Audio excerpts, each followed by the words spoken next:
Is that argument that sort of says, well, maybe they're all going to be very similar in what they can do, and therefore they'll be commoditized. But we can tell you right now, Softbank doesn't see it that way, because I can confirm that they are in the final stages, very close to finalizing what is going to be a $40 billion investment in OpenAI. Now, there had been previous reporting on this that OpenAI was looking to raise as much as $40 billion, although not all of it would be directly from Softbank. But the plan right now is $40 billion primary investment, $260 billion pre-money valuation. They'll pay this money into OpenAI over the next 12 to 24 months. My understanding is it will be as soon as this spring that the first payment is made. And there is the opportunity for Softbank to syndicate as much as $10 billion of the $40 billion. Obviously, OpenAI is going to have to agree with them as to who would be the buyers of that. $300 billion is the post-money valuation on OpenAI under this. And, of course, it would make Softbank conceivably their most important investor. My understanding is they want to get to as much as 15% of the company. That would exceed Microsoft's ownership. Now, it gets complex because, if you recall, OpenAI still is a not-for-profit. It is in this transition mode. Unclear exactly how long that's going to take from not-for-profit to profit.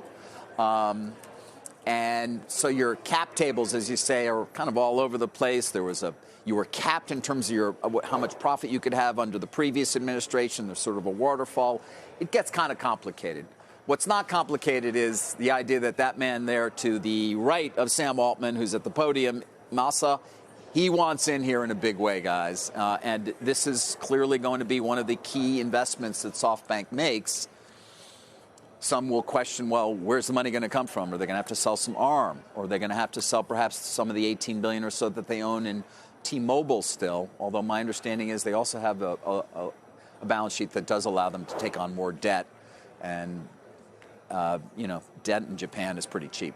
And he's raised money before from partners like the Saudis, correct, for instance. Private investment fund, of course, as well. I don't think that's part of this. This is SoftBank money. This is not Vision Fund money or anything like that. That's fully, this is a SoftBank. But it definitely is going to be part allocation. of the $500 billion that he promised Donald Trump as the president. He would invest in America in AI when he came out. Remember, Trump asked him in the news conference to double it to $1 trillion. I think. No. It was $100 billion, and he said and Trump said $200 billion. Right. The $500 billion is what Stargate is going to potentially spend. Excuse me. There's so many hundreds of billions. Yes. So there. it's and OpenAI obviously part of Stargate along with Oracle and SoftBank. And this is a very significant influx of cash for OpenAI and validating their own market value at this point. A private company, of course, and as I said, not even a for-profit company as yet. Carl, in the wake of this DeepSeek news that seems to be fading, but has certainly had an impact at the very least on shares of NVIDIA still, which have been creeping back. Yeah, we continue to keep track of the CapEx revisions. Microsoft was now up 4, Amazon up 22, Google up 30, Meta up 18. And Jassy said last night, he's like, never have we seen an instance where technology gets cheaper and the overall spend decreases. It just doesn't happen. No. Whether you want to call that a Pareto optimum or Jevons paradox, a lot of economic theory working behind this dynamic right now. They're all in, and they all see the opportunity there as being as big, if not bigger, than what it was with the internet, and you're not going to see anybody back off, it would appear. Right. And for Amazon, I think, the analyst, at least, that I'm reading this morning, seemed to see a straight line between that and the payoff that an Amazon would get in terms of profitability and growth around AWS, the cloud business, but also the retail business. The North American retail operating income margins were all-time high of 8%, faster delivery speeds, for instance. The retail business continues to be healthy, and analysts are excited about the potential of all the spending around Gen AI and how that will give them an edge there when it comes to efficiencies. What's interesting, we've gotten the hyperscalers on the tape. The names that David's alluding to, the Dells, the Marvells, the Broadcoms, those are all still on the come next couple of weeks. Yes. So we'll see how much of this is filtering down, at least to their forecasts for the year. And, there is potentially this change in terms of, well, maybe you don't need quite as much compute power for training, and obviously training is sort of coming off to a certain extent. They've kind of run out of data. They're now talking about synthetic data to help train these models. But inference is where it's all at. I mean, think about the 0.3 model that's out from OpenAI, back to them as well.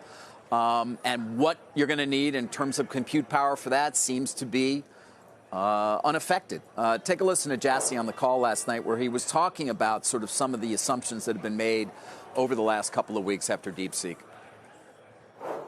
One of the interesting things over the last couple of weeks is sometimes people make the assumptions that if you're able to decrease the cost of any type of technology component, in this case we're really talking about inference, that somehow it's going to lead to less total spend in technology, and we have never seen that to be the case. And I think that is very much what's going to happen here in AI, which is the cost of inference will substantially come down. What you heard the last couple of weeks out of DeepSeek is a piece of it, but everybody is working on this. I believe the cost of inference will meaningfully come down. I think it will make it much easier for companies to be able to infuse all their applications with inference and with generative AI. Of course, the continued question, again, given that OpenAI valuation now at $300 billion, is the large language models, these providers, Anthropic, OpenAI, DeepSeek, Gemini, are they offering the same thing, and what will distinguish them? You clearly have to believe it's going to be the applications, and that their engineers are going to be able to come up with applications, not just for the consumer, but perhaps even more importantly for the enterprise. That's what Alex Karp said of Palantir. He's been using the word commoditized to describe the large language models. It is interesting how every different company, whether it's IBM or Palantir or even an Amazon, has pointed to DeepSeek and said, actually, this is good for us. This shows that our strategy and what we've been doing is bearing fruit, right? ARM said it yesterday on this show. So wake-up moment, and I feel like there was a lot to get off their chests, these CEOs and these companies, after the freak-out that we saw in the market. Right. Yeah, there's going to be some free riders who are building their LLMs on other people's hard work and money. And so it's going to be up to the latter group to establish, as David said, what's special about that.